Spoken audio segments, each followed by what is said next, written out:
Bon, comme on vous l'a dit, on va partir pour un lundi confession. Oui, lundi confession. On vous avait envoyé un message il y a quelques temps pour que vous puissiez nous raconter vos pires histoires de colocation. Moi je sais pas toi Samy, personnellement j'ai jamais voulu faire de colocation parce que je savais que ça allait être compliqué. Parce que moi j'aime bien ma tranquillité et mon espace perso et j'aime pas avoir des comptes à rendre à d'autres personnes, tu vois. Si ce n'est ma famille. Je suis d'accord, moi j'avoue que c'est simple, j'ai toujours été contre la colocation. Parce que comme t'as dit, j'ai mon rythme à moi. Si j'ai envie de me balader à poil chez moi, j'ai envie de me balader à poil chez moi. Moi si j'ai envie de mettre une semaine à faire ma vaisselle, je mets une semaine à faire ma vaisselle, tu vois. Et s'il y a des champignons qui se développent dans mes bols, c'est moi qui les nettoie. Genre parce que c'est mes champignons, pas les champignons des autres. Aujourd'hui, on a un top 8 des pires histoires de colocation parmi les abonnés. Et nous, on va attaquer avec la première personne. Je pense, première anecdote, c'est parti. Oh, j'ai une idée, viens, on l'accueille avec de l'hélium. Est-ce que tu m'entends? Vas-y, envoie. Vas-y. Sortez-moi de là. Julie, envoie la première personne. Vas-y, envoie la première personne. C'est moi la première personne. Ah, mais c'est toi la première personne. Les amis, la première anecdote de colocation vient de la part de notre community manager, Julie.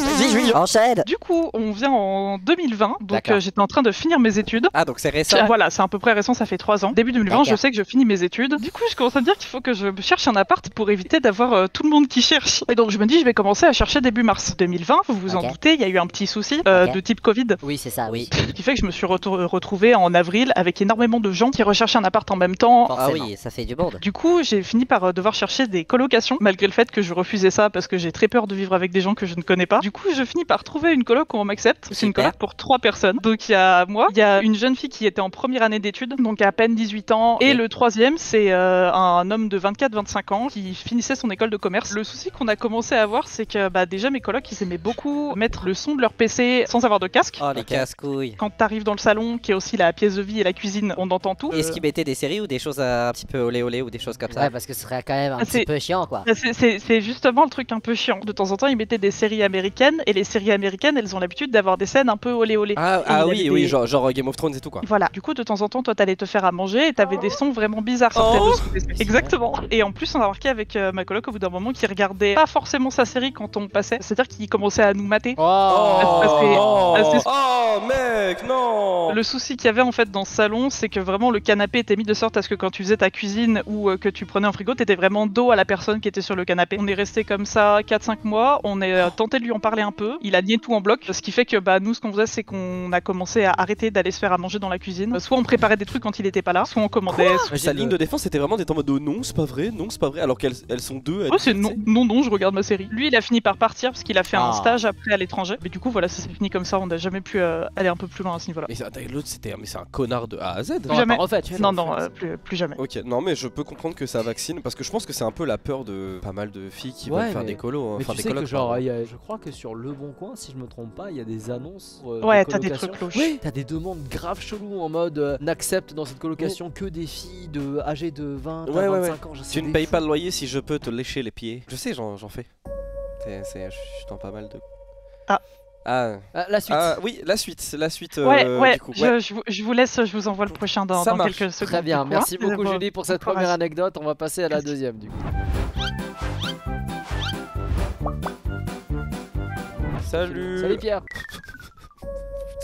Vous allez bien? Salut Pierre. Rassure-moi, tu voulais pas être anonyme. Ouais, tranquille, on va dire, on verra bien. Mais en vrai, ça va. Alors, mon histoire, ça se passe en 2019 à la fac à Cholet. En gros, j'étais dans une colocation avec que des mecs. Ces mecs-là, ils faisaient tout le temps la fête, etc. Moi, je m'entendais pas trop avec eux parce qu'on n'avait pas les mêmes passions. Bref, un soir, donc moi, je révisais parce que j'avais un galop d'essai le samedi. Mes colocs partent en soirée, etc.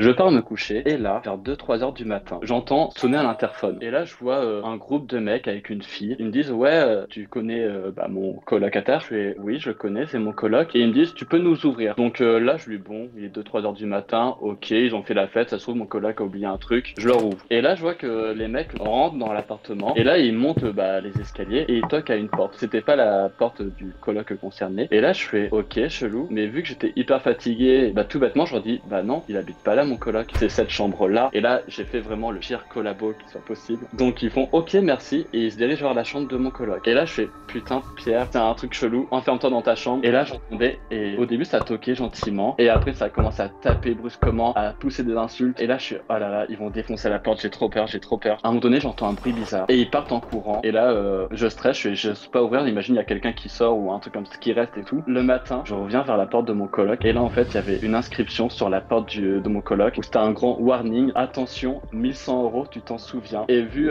l'épaisseur en gros de l'écriture, ça devait être avec un cutter ou un truc comme ça. Et là, j'ai tellement flippé. Je me suis senti hyper mal. Et je me suis dit, heureusement que mon coloc n'est. T'es pas là parce qu'il se serait fait égorger Ouais. sa daronne. Oh là là là. Bah, c'est ça. Pierre le Et collabo. Pierre, genre, toi, tu pensais juste le faire rentrer Bah des oui, potes à oui, lui, oui. quoi. C'est ça, je me suis dit, ah, ça se trouve, il a oublié des affaires, un truc comme ça. Et voilà. Ce délire. T'as pensé à appeler la police potentiellement? Alors bah j'avais hyper peur et en fait sur le coup j'étais vraiment paniqué T'étais avisé, dans mon d'accord, lit ouais. en PLS. Ok, d'accord. Après j'en ai pas reparlé parce que bah je le voyais plus en fait, j'avais un mode de vie différent, j'avais pas Ok. forcément son contact et tout. Je savais juste qu'il était en vie et c'était le plus rassurant. Ah bah super. Bah, ce niveau. Et Ah bah oui, Dieu merci, c'est lundi confession, pas fait entrer l'accusé, vous êtes des ouf vous. Ouais, un peu de répit, là j'ai mal à la tête. Ça fait bizarre de dire ça, mais content que tout aille bien. Ouais, content qu'il soit en vie. T'as eu des échos de cette histoire de 1100 balles ou t'en sais vraiment pas plus? alors j'en sais vraiment pas plus. Qui vient chercher de la thune à 3h du matin? Non, puis même après, genre ils sont tagués 1100 sur la porte. Moi j'aurais été à s'asseoir, putain c'est l'heure de mon biril. On l'endroit de la thune ou... C'est ça, je peux avoir mes thunes ou? Écoute Pierre, merci beaucoup pour cette Merci anecdote. Pierre. De rien. Et Courage. passez Merci bonne beaucoup. soirée. Ciao, ciao, bisous. Salut. Bah, vous Bisous aussi. Pierre. Ciao, ciao. Bien le bonsoir. Oh, cette voix Cette suave. voix suave, Ouais, mon bah, gars. bah alors pour ceux qui ne le connaissent pas, c'est Sylvius. Et Sylvius en fait bah, c'est la personne qui nous a installé la direction artistique de Corio. Exactement. Sylvius, vas-y, je t'en prie, raconte-nous ton anecdote. Mon histoire commence avec une rencontre que je fais avec une amie à moi qui date de août. Donc c'est très récent pour Ouais. vous donner un ordre d'idée. L'histoire s'est terminée le 5 juin. Je rencontre cette personne, on sympathise, tout ça. Ça se passe plutôt très bien. Jamais d'ambiguïté, donc vraiment une pote qui me raconte qu'elle a pas mal de problèmes dans sa vie perso, notamment avec sa famille. Et que tout ce qu'elle aimerait, ce serait donc de concrètement quitter sa famille. Donc au début c'est compliqué. Je lui dis bah écoute, si t'as besoin de faire une semaine de vacances, n'hésite pas à passer à l'appart. Tu viens dans le sud, ça te fera du bien. Aix-en-Provence, le soleil, Les douches le froides, Parsotis, les enfin on fils sort à bien, quoi. testostérone. Oh. Au début, je lui dis, bah viens et tout. Elle me dit non, je me sens pas de venir dans le sud. À la base, elle habite à 1h30 au nord de Paris. Et puis au moment, ça se passe vraiment pas très bien. Et du coup, elle me dit, est-ce qu'il y a moyen, je vienne une ou deux semaines, ça va m'aider un peu à m'aider la tête, tout ça, tu vois. Ok. Donc je lui dis, bah pas de souci, tu viens. Moi, ça ne me dérange pas si tu restes un peu plus longtemps, du moment que tu m'aides à payer parce que bah je roule pas sur l'or. Genre, c'est vraiment une alternance qui me permet de vivre, plus mon auto-entreprise, justement. Merci Ouais. Henri. Et donc elle me dit, ok, on s'arrangera, on verra, mais c'est pas le projet. Donc elle arrive chez moi le jeudi 9 février. Le samedi 11 février, elle me dit, en vrai, j'ai un pote qui habite pas loin et tout, il y a moyen que tu m'y déposes. Ah d'accord, j'ai cru en mode il y a moyen qu'ils viennent habiter aussi. Ouais, j'ai Non, en non, fait là. non, non. En fait, j'ai un donc pote. je la dépose. La pote j'ai un pote, tu vas qui pas a le un croire. chien. En vrai, il est sympa ton appart. Tu veux pas quitter ton appartement et me le donner genre. On n'est pas loin. Ouh là là. Vas-y, Ok, vas-y, alors vas-y. Elle déboîte son pote, je veux pas savoir les détails. Elle trouve un boulot mi-mars, fin mars. Donc entre temps, j'ai quand même bien ralasse, tu vois, genre entre les courses. Elle t'a pas aidé En entre plus, temps. elle à la base, elle a pas de numéro de téléphone, elle a pas de compte en banque, tout ça, parce que ses parents l'ont complètement bloqué. Donc du coup, elle arrive chez moi. Quand elle arrive, elle a un compte en banque, un numéro de téléphone, une adresse. Enfin, elle a vraiment de quoi revivre, tu vois. Tu l'as aidé sur beaucoup de plans, même en dehors. Ouais, je parlais d'un concrètement, toit, vraiment, quoi. c'est ça, vraiment, je l'ai aidé à s'en sortir. Ça commence à déraper quand je m'aperçois que, bah, niveau ménage, bah, elle en fait pas grand chose. Niveau bouffe, il faut que je lui demande 3 à 4 fois pour qu'elle fasse quelque chose. Un peu la J'ai sauce. des obligations du fait que je parte le week-end, ou concrètement, je rentre la fin du week-end, l'appartement est encore plus en bordel que quand je suis parti. Elle est à l'hôtel quoi. Non, parce qu'à l'hôtel, on paye. Oui, c'est vrai. Ok, ah ouais, c'est vraiment, juste elle fait ça, elle fait son truc quoi. elle fait tout. Ouais, et puis surtout quand à un moment je dois faire un aller-retour, je pars vite fait, je laisse mon portefeuille, mon PC, tu vois, genre c'est chez moi, je pense pas qu'il y a une meuf qui va commencer à me piquer de l'argent. Ouais, C'est bizarre quand je fais une notification sur mon téléphone Ouais. où je vois de l'argent qui part et puis surtout mon compte Uber qui est beaucoup en activité. Au moment où elle a trouvé un travail, elle a trouvé un travail dans restauration. Voilà, je lui dis à un moment c'est pas facile, mais à un moment il faut quand même ramener l'argent à la maison, il faut quand même que tu payes un Bah peu oui. de billes, enfin à un moment.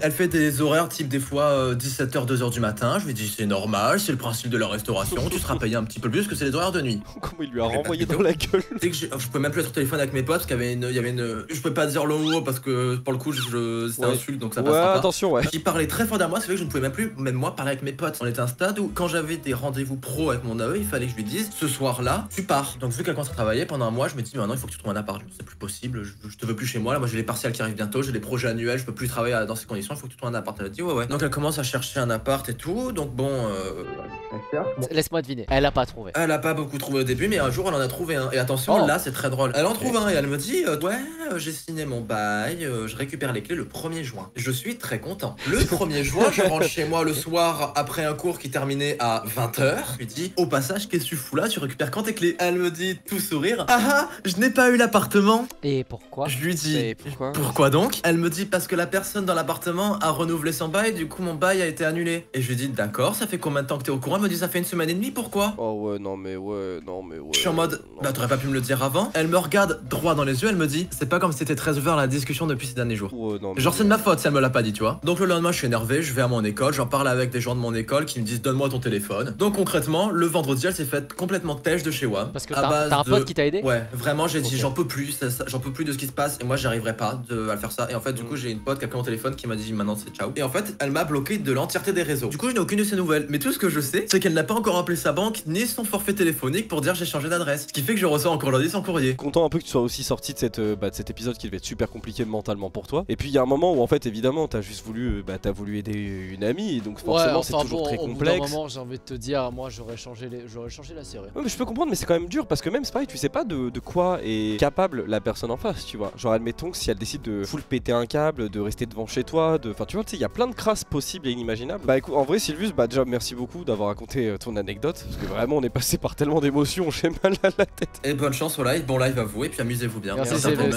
Bisous Sylvius, merci, ciao. Waouh, mon dieu, elle était mouvementée celle-là. C'est un truc de fou quand même. Bah écoutez, je pense qu'on est prêt à accueillir une nouvelle personne.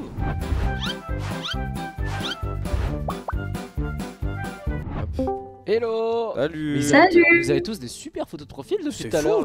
Donc c'est Plume qu'on accueille. Oh c'est mignon. Comment ça va Plume? Bah ça va super, merci. Donc je vais raconter ma grosse anecdote. Elle est assez récente. Ça a commencé en novembre et ça s'est fini, je dirais mi-avril. Pour le contexte, j'ai 22 ans, je vais en Espagne, je suis dans une filière médicale là-bas. Et en fait, on s'était mis en coloc avec une fille. Et là, c'était la 2e année où on était en coloc. La première année, honnêtement, ça s'est super bien passé. Et du coup, première et 2e année, on utilisait une sorte d'appli de dépenses en commun pour, par exemple, la nourriture ou en fait tout ce qui était lié aux dépenses de la coloc. Et à partir de novembre de 2e année, en fait, elle avait été diagnostiquée dépressive il y a longtemps, mais il n'y avait pas eu de rechute. Elle dormait beaucoup.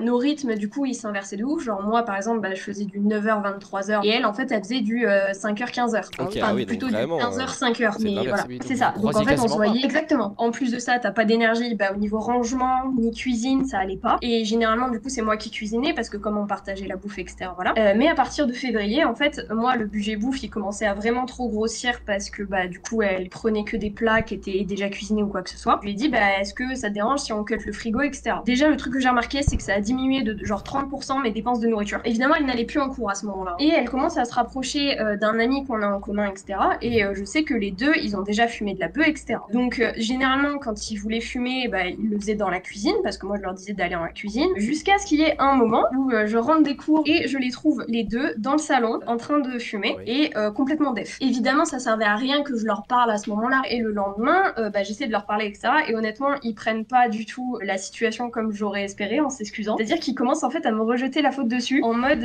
oui, mais t'es méchante, pourquoi tu nous interdirais ça Normalement, ils sont dans la cuisine, pas dans le salon, ça pue dans le Exactement. Ils commençaient à me faire spiraler dans un truc en mode tout est ma faute, je fais que des trucs pas bien dans la maison. Genre, imaginons, je vais ranger un truc d'une certaine manière, comme je l'ai tout le temps fait, mais à ce moment-là, ça va pas être bien. Mais attends, mais qu'est-ce qu'il mais qu'est-ce qu'il il donne son avis, lui déjà, il est qui là va dans ta chambre. Ils avaient une mauvaise influence l'un sur l'autre, mais du coup, ils étaient entre guillemets deux contre moi, et du coup, bah, je pouvais pas donner des arguments valables parce qu'ils les détruisaient à deux alors que j'étais seule. Ils commençaient à me dire que les gens devaient me trouver méchante. On est allé jusqu'à un point où ils remettaient en cause mon intégration sociale, ma façon de parler, ma façon d'agir en société en fait. Comment ça a escaladé à ce point? Juste à cause de la remarque que t'as fait sur le fait qu'ils aient fumé sans te demander la permission, ça a dégringolé à ce point? C'est juste qu'après, moi, j'ai fait, j'imagine, d'autres remarques qui, pour moi, sonnaient normalement, mais que eux ont pris à un degré absolument astronomique. Elle m'a convaincue que potentiellement j'avais un problème social, et je me suis dit, ok, peut-être que genre j'ai un peu d'autisme. Du coup, je suis allée voir un psy. Oh non, mais par contre, vous êtes trop pipou dans les abonnés. Vous faites, mais je suis désolé, mais vous vous faites victimiser depuis tout à l'heure. Ça t'a conforté dans l'idée que tu n'avais pas de problème à ce niveau-là. La psy m'a dit que j'étais fonctionnelle en société anxiété, j'ai des amis, j'ai pas d'autisme. Du coup, après, bah, je leur en ai parlé. J'arrive. Elle a montré le certificat, tu vois, c'est marqué fonctionnel ici, d'accord. Et ça veut dire que t'es pas t'es une pute. Et ça vient d'une personne fonctionnelle, voilà, Je suis allé voir une Mais- professionnelle. J'en ai même parlé à une fille qui elle-même était dépressive à cette époque-là. Elle me dit ah non mais tu sais les gens dépressifs ils arrivent pas à se remettre en question etc. Cette fille-là il faut qu'elle aille voir quelqu'un etc. Quand je lui ai dit que j'allais voir un psy, elle a commencé à dénigrer le fait que j'allais voir un psy parce que elle ne croit pas en la psychologie. Elle va faire des thérapies entre guillemets non conventionnelles. Non mais ça c'est... Oh j'en putain, peux mais plus. qu'est-ce que tu veux que je te dise? Putain. JPP moi. Me dis pas qu'elle croit au caillou. Si. Astrologie. Le bébé, non. Non Samy, le bébé. C'est quoi cette histoire de cristal? Ah bah dans le sens où elle croyait à l'énergie des pierres etc. Ah, je savais même pas que ça existait. Et après, quand je lui ai dit que j'en avais parlé autour de moi, donc à mon copain, à des amis, etc., elle a sorti la plus grosse dinguerie de cette anecdote. Les gens avec qui j'en avais parlé et moi-même avaient des quotients émotionnels faibles et que elle avait un quotient émotionnel supérieur à la moyenne. En fait, elle dit ça en essayant de te dénigrer, mais ça veut dire que si elle est hypersensible, c'est elle qui est trop sensible du coup. Oui, mais du coup, elle disait aussi que moi, j'étais pas assez sensible. Oui. Donc je décide de m'éloigner. C'est-à-dire Ok. que je passe mes journées à l'université et en gros, bah, je la vois 1 heure et 1h30 par jour. Et on arrive à un point du coup qui est en mars où en fait, ça allait un petit peu mieux, j'avais l'impression, jusqu'à ce qu'elle m'annonce un mercredi soir en toquant à ma porte à 00h30 qu'elle va partir. Ah, Ça, c'est une bonne Le lendemain matin, on essaie de s'organiser. Donc elle me dit ok, t'inquiète, je vais faire les charges parce qu'en fait tout le internet, eau, électricité était sur son compte bancaire. Elle n'a fait rien de tout ça, hein, honnêtement. En Oui, fait, bah, elle a c'est juste comme c'est compte inattendu. bancaire. Du coup, je suis allée voir l'agence qui m'a dit qu'il ne pouvait rien faire. Le problème, en fait, c'est que les contrats espagnols de colocation, la grosse majorité, quand c'est à moins de 4, ça s'appelle des contrats de solidarité. C'est-à-dire que s'il y en a une qui part, les autres payent. Hein, Voilà. quoi Ah, wesh, ok, d'accord. Et d'accord. honnêtement, il n'y avait pas eu de problème jusque-là parce que je m'attendais à ce qu'elle paye. Elle part. Moi, j'essaie de régler mes problèmes. J'appelle la proprio pour faire les transferts des charges, etc. Proprio adorable. Genre, elle me dit, ok, ben t'inquiète, déjà, je te fais pas payer genre le mois que elle a pas payé. L'autre coloc là qui fumait de la Ouais, bulle à côté il là, est il veut passé pas où, venir là. Alors, Il est pas où, il est passé où, Bowman? Justement, il s'est beaucoup rattrapé parce que j'ai appris par lui qu'en fait, elle ne comptait pas me le dire qu'elle partait. Elle comptait partir en douce. Oh, Mais non, oh le clutch. et c'est grâce Du coup, à lui qu'elle te l'a dit? Oui, parce que lui, il était en mode, non mais je l'ai forcé parce que sinon, moi, je te le disais. Hein. Ah ouais. Ah oui, mais en fait oh, c'est le pas joueur de c'est- l'ombre. ouais, c'est pas du tout le c'est ouais, c'est ça, c'est le joueur de l'ombre. Donc Ok. évidemment, après, la propriétaire, elle était en mode, bah oui, vas-y, on va faire une poursuite judiciaire. Problème, la fille est injoignable, la mère et le père sont injoignables, le père a une société. Mon père et la propriétaire a essayé d'appeler cette société. À partir du moment où ils savent de quoi ça parle, ils raccrochent. Oh le déni de famille, mais global. En fait, c'est déni. cette famille en fait, c'est juste ça, c'est Toute que- la famille est vraiment vit dans le Ah, déni. mais Genre, oui, c'est oui. un truc. Non, de- c'est toute la famille qui était dans le coup, clairement. Et récemment, enfin, du coup, avril, on était en contact sur un jeu. D'accord. Et elle commence à me contacter en mode ouais, oublie pas que tu me dois 80 balles. Quoi? C'était les 80 balles qui étaient dans l'appli d'équilibre de la bouffe. Mais elle a aucune gêne. Attends, mais j'espère que tu l'as démonté. Ouais, par pitié, Plume, s'il te plaît. Alors, je lui ai répondu que elle me devait 2200 balles. Ok. Et je lui l'ai insulté, puis je l'ai bloqué. Ok. Mais voilà, c'était la fin de mon anecdote. Faut- Et il y a j'ai- toujours pas de justice. C'est un truc de ouf. Il y a personne pour les punir ces gens-là là. Putain, C'est fou. putain, j'aurais bien aimé avoir des news en Genre mode. mec, je bouillis de l'intérieur là. J'ai essayé de l'aider, mais ça me faisait plus de mal que de bien. Et on peut pas en vouloir à des gens qui vivent à côté de ça. Merci en tout cas pour l'anecdote et puis bah bon courage pour tout ça. Bonne Merci soirée. beaucoup. Passez une bonne soirée, salut. Bisous, ciao. Incroyable, j'en peux plus. Oh ils sont trop pipous. En gros, le soir, elle allait se coucher à 21h. Elle mettait un réveil à 23h pour taffer jusqu'à 1h. Il y a certaines filles qui commencent à se plaindre un peu que leurs produits cosmétiques les irritent. À partir de ce moment-là, ça commençait à partir un peu en sucette. Et genre, ils s'engueulaient quasiment tous les soirs. Oh, J'ai envie de vomir. et il a dormi à côté de ça.